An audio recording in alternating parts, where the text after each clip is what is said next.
అఘోరాలు వింత రూపం, ఒళ్లంతా బూడిద, మృతదేహాల్ని తింటూ, గంజాయి తాగుతూ, పుర్రెల్లో ఆహారం తీసుకోవడం వంటి డిఫరెంట్ బిహేవియర్తో శ్మశానాల్లో నగ్నంగా సంచరిస్తూ ఉంటారు.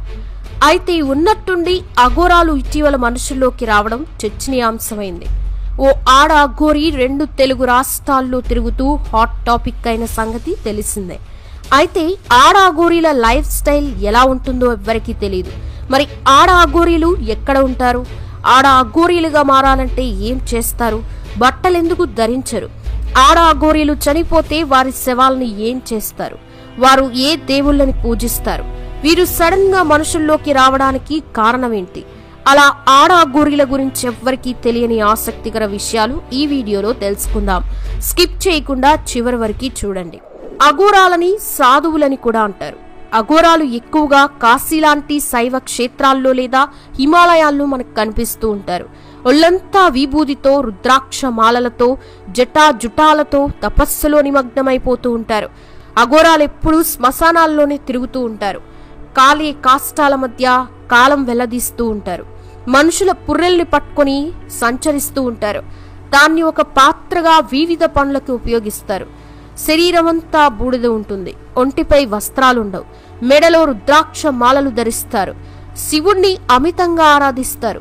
గంజాయి తాగుతూ కనిపిస్తూ ఉంటారు. శవాలపై కూర్చుని ధ్యానం చేస్తూ ఉంటారు.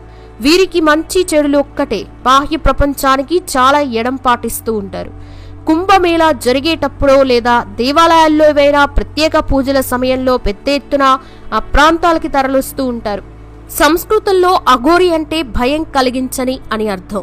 కానీ అఘోరాల వేషధారణ, ప్రవర్తన భీతి గొలుపుతూ ఉంటుంది. హిందూ సమాజంలో వీరిని దేవదూతలుగా భావిస్తారు.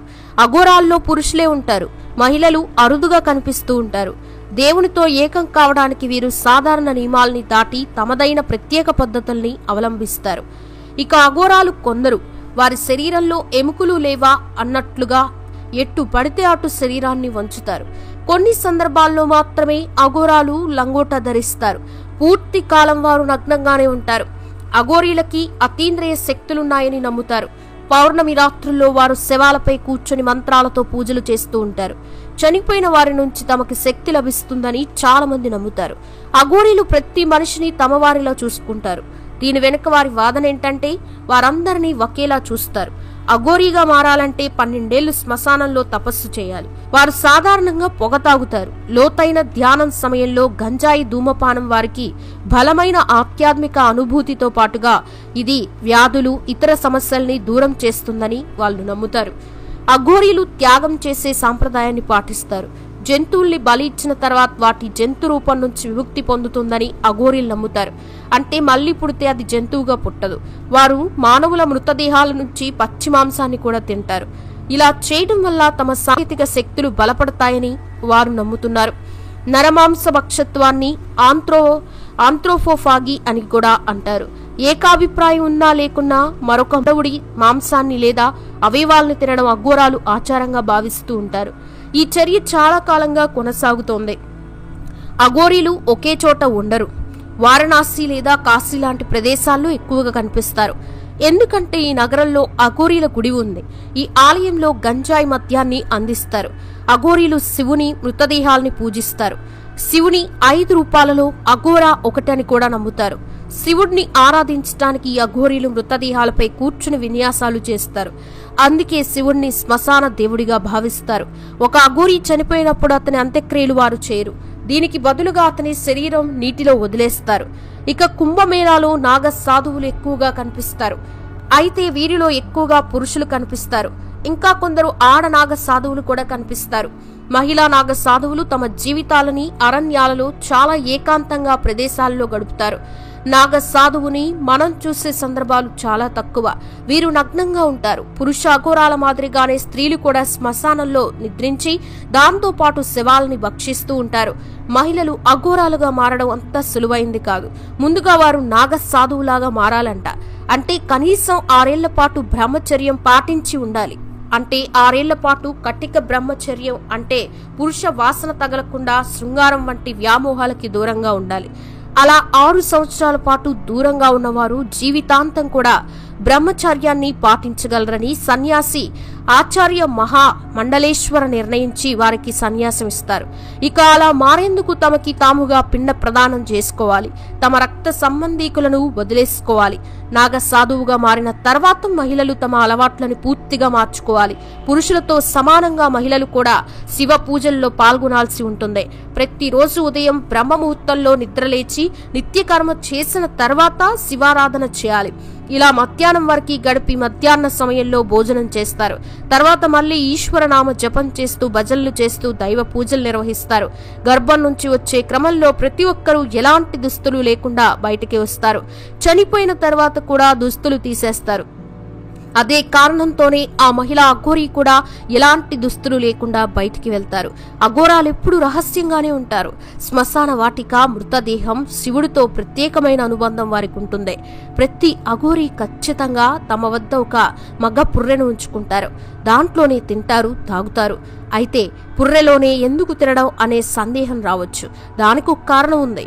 పుర్రె శివుడిని సూచిస్తుందని వాళ్ళు నమ్ముతారు. దీన్ని మోయడం వల్ల శుభం కలుగుతుందని వారిలో నమ్మకం. అందువల్లనే దానిలోనే అన్నీ చేస్తారు. శివుడు ఒకప్పుడు బ్రహ్మతల నరికాడని చాలా కథలు చెబుతున్నాయి. దీని తర్వాత శివుడు ఆ తలని తీసుకుని విశ్వమంతా తిరిగాడట. శివుని రూపాన్ని అనుసరించే అఘోరీలు మానవ తలల్ని తమతో ఉంచుకుంటారు. కొన్ని సమయాల్లో ఆడనాగ సాధువులు సాధారణంగా కాషాయ వస్త్రాన్ని ధరిస్తారు. ఆడనాగ సాధువులు ఏకవస్త్రాన్ని ధరిస్తారు. ఈ వస్త్రం కుట్టబడదు. ఈ వస్త్రాన్ని గంటి అంటారు. దీనితో పాటు మహిళా నాగసాధువు ఎల్లప్పుడూ నుదుటిపై తిలకాన్ని ధరిస్తారు. శరీరాన్ని భస్మాన్ని పూసుకుంటారు. హిందూ ధర్మంలో మహిళా నాగసాధువులకి మంచి గౌరవం ఇస్తారు.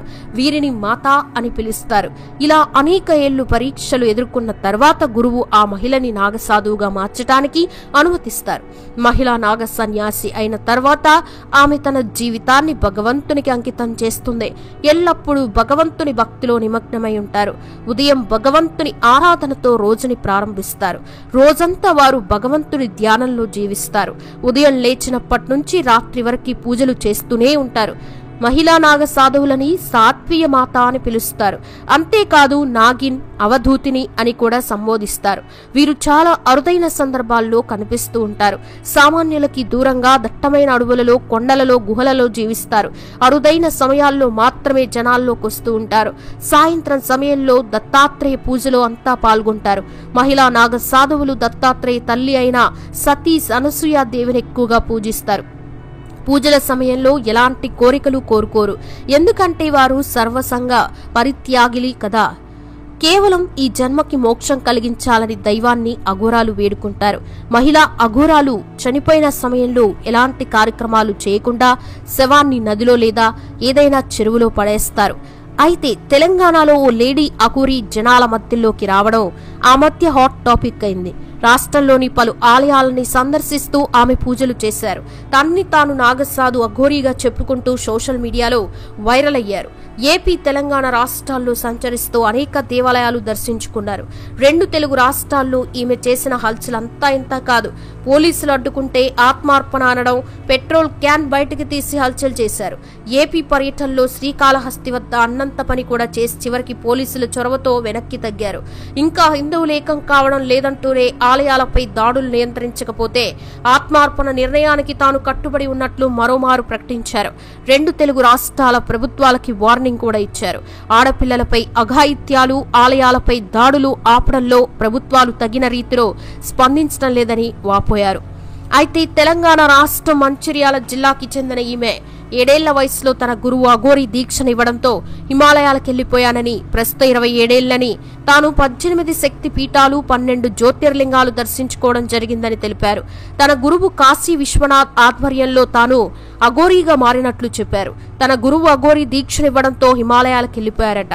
తాను 18 శక్తి పీఠాలు, 12 జ్యోతిర్లింగాలు ఇప్పటివరకు దర్శించుకున్నారట. అఘోరీ నాగసాధు 2 దీక్షల్ని తాను పూర్తి చేశారట. ఏండ్ల తరబడి హిమాలయాల్లో తపస్సు చేశారట. అందరి మాదిరిగా చదువుకునే అవకాశం లేదని, అయితే దైవకృపతో దేశంలోని ప్రముఖ భాషల్ని అర్థం చేసుకోగలుగుతున్నానని, మాట్లాడగలుగుతున్నానని అఘోరీమాత చెప్పింది. గురువు అనుమతితో సనాతన ధర్మ పరిరక్షణకి హిమాలయాల్లోని కేదార్నాథ్, కైలాష్ పర్వతాలను వీడి జనసంచారంలోకి వచ్చి 5 ఏళ్లుగా దేశంలో పర్యటిస్తున్నారట. మరో 25 సంవత్సరాలు మాత్రం తాను భూమిపై బతుకుతానని చెప్పారు. అప్పటిదాకా సనాతన ధర్మ సంరక్షణకి పాటుపడతానని అన్నారు.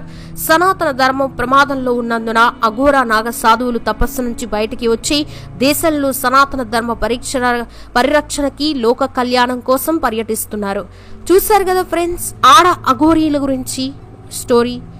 మరి మీరేమనుకుంటున్నారు? కామెంట్ సెక్షన్ లో కామెంట్ చేయండి. వీడియో నచ్చితే లైక్ చేయండి, షేర్ చేయండి. ఇలాంటి మరెన్నో ఇంట్రెస్టింగ్ వీడియోస్ కోసం మన ఛానల్ని సబ్స్క్రైబ్ చేసుకోండి. Thanks for watching this video.